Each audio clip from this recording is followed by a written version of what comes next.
Assalamualaikum. Terima kasih telah berkunjung ke channel Warna Biru. Di sini saya akan memberikan informasi mengenai pendahuluan menetapkan tujuan strategis.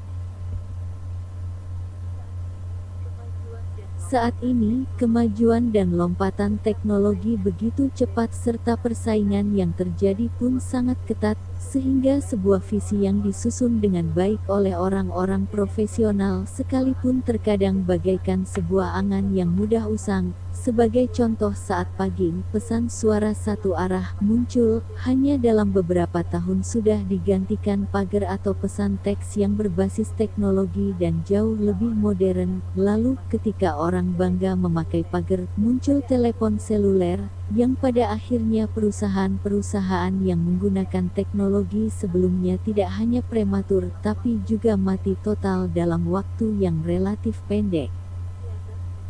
Siapa yang menduga bahwa Fuji Film dan Kodak Film, perusahaan penghasil klise film paling terkenal di dunia, kini hanya sebuah legenda yang tergilas oleh era digital, seperti halnya Worldstar dan Lotus 1, 2, 3, yang lenyap oleh konsep Bill Gates dengan Microsoft Office-nya, atau siapa yang memprediksi kejayaan Nokia sudah tergerus oleh kecanggihan teknologi operating system BlackBerry. Lalu pergeseran dari BlackBerry ke Android dan Apple, pergeseran dan perubahan pemain yang begitu cepat ini dipengaruhi oleh terobosan baru dan inovasi teknologi, sehingga teknologi sebelumnya menjadi tertinggal dan pemain yang tidak dapat melakukan inovasi serta merubah strategi akan tenggelam.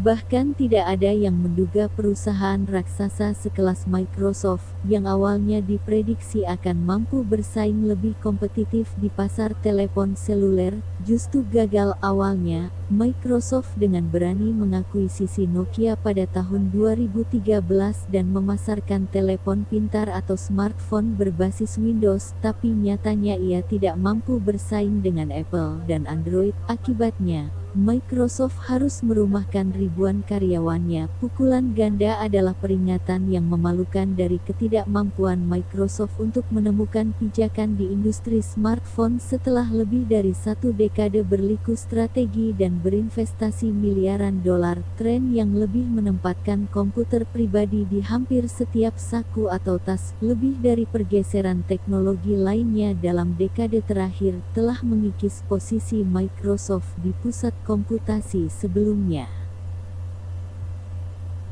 Kisah di atas menggambarkan betapa ekstrimnya sebuah persaingan, tapi bukan berarti visi tidak penting. Meskipun visi tersebut sangat rentan terhadap waktu, tapi kondisi ini mengharuskan perusahaan secara terus-menerus melakukan pengamatan lingkungan terhadap kekuatan dan kelemahan internal serta peluang dan ancaman di eksternal. Sebab, membaca situasi dan mengantisipasi dengan cepat lebih penting daripada menunggu apa yang akan terjadi. Orang yang tidak menetapkan sasaran yang jelas, seakan ia berjalan di tengah rimba tanpa kompas, dan tidak ada kepastian kapan ia mencapai sebuah desa yang ingin dituju, atau ia justru menuju rimba yang lebih luas dan tersesat.